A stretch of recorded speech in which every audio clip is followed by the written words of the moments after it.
Nous bénissons Dieu, nous le louons pour déjà la liberté d'expression dans le peuple congolais. Donc nous jouissons de la part de nos autorités, ce qui laisse aussi justement la latitude à chacun d'exprimer sa doctrine, sa croyance, ses idées, aussi avec tous les dangers pour des familles, pour la société que certaines doctrines représentent, mais que Dieu soit loué.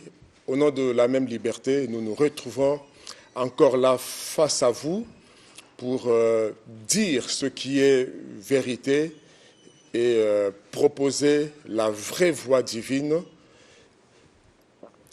sous les différentes thématiques que nous vous proposons. Donc, supporter cette diversité, et dans cette diversité, il y a la vérité qui n'est autre, qu'on ne peut trouver autrement ou ailleurs que par Jésus-Christ et par les Saintes Écritures. Je parle de la Bible. En ce qui nous concerne ce matin, nous poursuivons en quelques moins de 15 minutes, c'est juste pour quelques rappels, quelques brefs aperçus et quelques projections sur ce qui sera dit prochainement. Nous sommes en train de traiter d'un sujet important touchant la notion d'autorité que nous tirons des thèmes précédents de notre Père qui est aux cieux, et puis que ton règne vienne. Et à la fin de cette prière ou de ce canevas, rappelez-vous qu'il était question que de l'avant-dernière partie, car c'est à toi qu'appartiennent dans tous les siècles, dans tous les âges, le règne, la puissance et la gloire. Nous tirons de là l'importance de l'autorité, tel il est dans le ciel, tel nous sommes sur la terre, que ta volonté soit faite ici sur la terre comme au ciel. Au ciel, Dieu règne. Sur la terre, il a donné son règne, son gouvernement à l'Église. Ici, quand je dis Église, c'est le royaume, c'est la représentation, l'ambassade du royaume des cieux, donc qui incarne l'autorité divine, la saine autorité divine. Les clés ont été données à l'Église, donc à l'apôtre Pierre et puis les apôtres Paul et autres l'ont relayé de génération à génération. Cette clé du ciel, l'autorité divine, est donnée à l'Église.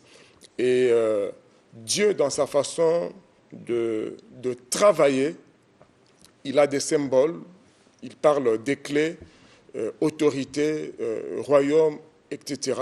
Et nous nous adressons d'abord au peuple de Dieu et par implication à toute autre personne, à tous ceux qui nous suivent, peu importe que vous soyez croyants ou pas.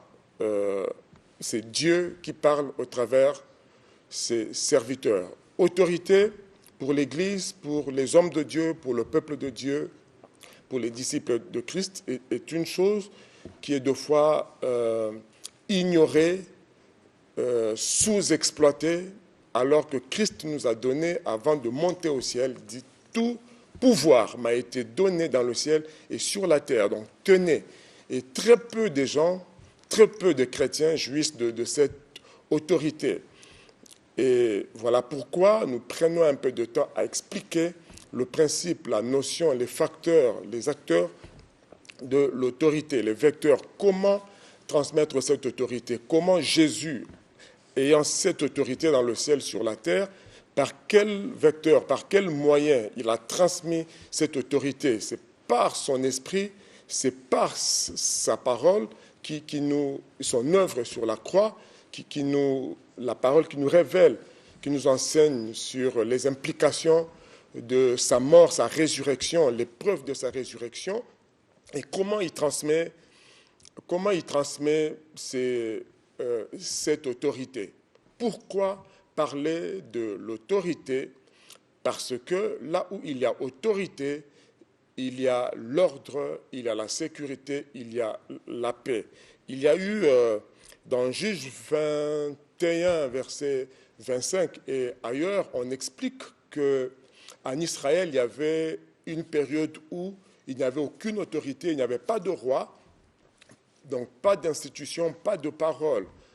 Chacun faisait ce qui lui semblait bon. Et c'est pendant cette période que les nations étrangères soumettaient Israël à l'esclavage et tout ça, jusqu'à ce que Dieu commence à susciter, à mettre l'autorité en place, en commençant par des juges, et puis jusqu'à installer la royauté, selon Genèse 49, donc, qui préparait le chemin de Juda, donc David, jusqu'à Jésus. Donc quand il n'y a pas autorité, comme en ce temps-là, il n'y avait point de roi en Israël, chacun faisait ce qui lui semblait bon. Partout dans une famille, dans la société, quand chacun fait ce qui lui semble bon et il y a crise d'autorité, donc il y aura impunité, un laisser-aller. Dans l'Église, c'est la même chose, dans la société, c'est la même chose. Donc, la notion ou l'importance de l'autorité, la compréhension de l'autorité s'impose. Ces moins de 10 minutes ne suffiront pas, c'est clair, mais nous voulons laisser dans l'esprit de quelqu'un cette méditation sur l'importance de l'autorité. C'est pourquoi accepter quelquefois ce que nous présentons ici comme pédagogie divine, la manière dont Dieu enseigne. Quand Jésus enseignait, il parlait, souvenez-vous qu'on en a dit un mot dernièrement, qu'il répétait ceci, la nature ne vous enseigne pas. Donc dans cette pédagogie divine, Dieu utilise deux fois les formules, la nature, même la science, la littérature biblique, pour expliquer des choses spirituelles. C'est comme ça que nous nous permettons d'aller en profondeur avant la hauteur, en long et en large, pour expliquer.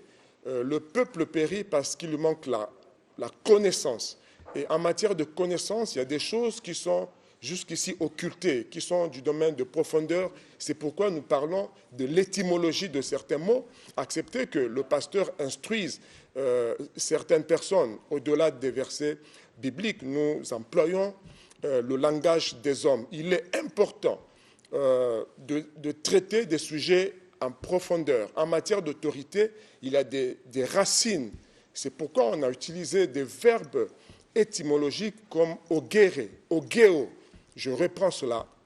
C'est le verbe qui a donné le mot autorité. Pourquoi autorité? Si vous voulez avoir de l'autorité, soit par création, soit par initiation, non, par l'initiative. Donc vous êtes auteur, vous commencez quelque chose. C'est le sens de ce premier verbe. Dieu est autorité parce qu'il est auteur, il est octor de toute la création. Et on peut devenir autorité si on n'a pas créé, inventé. On peut recevoir cette autorité par délégation, par mandat. Jésus étant le créateur, étant la parole, et créateur du ciel et de la terre, étant Dieu, parole faite chair, a donné autorité. Donc nous avons autorité et nous tenons cette autorité de celui qui a fait le ciel et la terre. Vous aussi, vous pouvez devenir autorité, soit en créant quelque chose, en créant un parti, en créant un poème, en étant auteur d'un livre. Il y a le droit d'auteur. Le véritable droit d'auteur de la création revient à Christ. Donc, quand il y a une crise d'autorité, on ne comprend pas c'est quoi l'autorité, il y a un désordre qui s'installe partout. C'est pourquoi il est important de connaître la racine, l'origine de l'autorité et avant la hauteur, expliquer, présenter, publier, manifester l'autorité. Donc ici, pour nous, nous poursuivrons cela. Il est question de l'autorité de Dieu. Tu es enfant de Dieu, mais tu ne jouis pas de l'autorité. On vient marcher sur toi. Tu n'arrives pas à accéder à certaines sphères, à certaines dimensions. Tu es en proie à des blocages, à des problèmes. Non seulement que toi-même, tu n'exerces pas l'autorité, tu es soumis aux autorités, à la puissance maléfique, tu ne sais pas comment t'y prendre. Sache que la clé de la véritable autorité se trouve en Jésus parce que c'est lui qui est auteur de tout. Il a donné cette autorité à ses serviteurs et à ses enfants.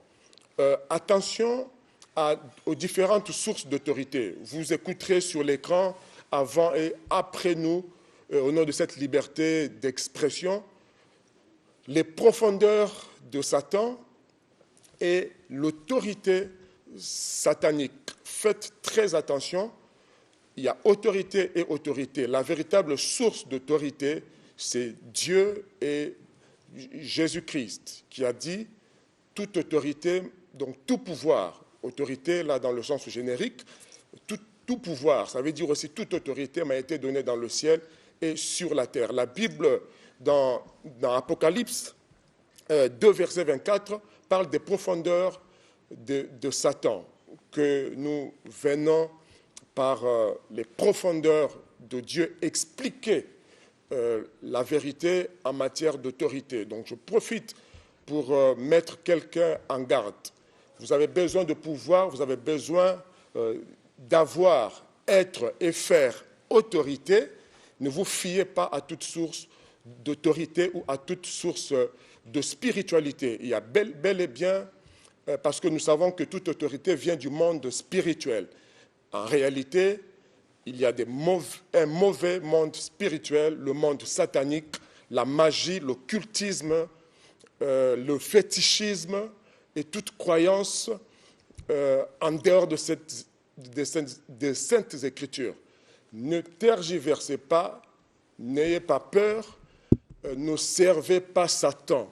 Peu importe l'intelligence, le sophisme dont fait preuve certains orateurs ou animateurs ici, c'est une question de vie ou de mort. Si vous servez Satan, vous irez en enfer, que personne ne vous trompe. L'enfer, ce n'est pas une parabole, l'enfer existe. Croyez en Jésus, répentez-vous, le pardon est encore disponible et possible. La Bible dit que le jugement sera sans miséricorde. Alors que vous entendez la voix de Dieu, répentez-vous, croyez au Seigneur Jésus-Christ, il peut encore vous pardonner. Certains qui sont dans l'occultisme vivent déjà des alertes, ils ne sont pas à l'aise. On a vu ça il y a quelques jours. Les gens ont envie d'abandonner, mais comme ils ont pris des engagements, ils ont peur. Le Seigneur Jésus peut vous délivrer, il n'y aura aucun danger, vous ne mourrez pas. Personne ne vous ôtera la vie si vous vous confiez à celui qui est la vie, à celui qui est la résurrection. Donc, j'étais obligé d'orienter l'intervention de ce matin pour répondre à quelques questions existentielles qui pouvaient procéder de certains messages transmis ici. Que Dieu vous bénisse, à votre disposition dès le dimanche prochain pour reparler encore de avoir, être et faire autorité. Il n'y a que Jésus-Christ qui peut vous le permettre. Que Dieu vous bénisse.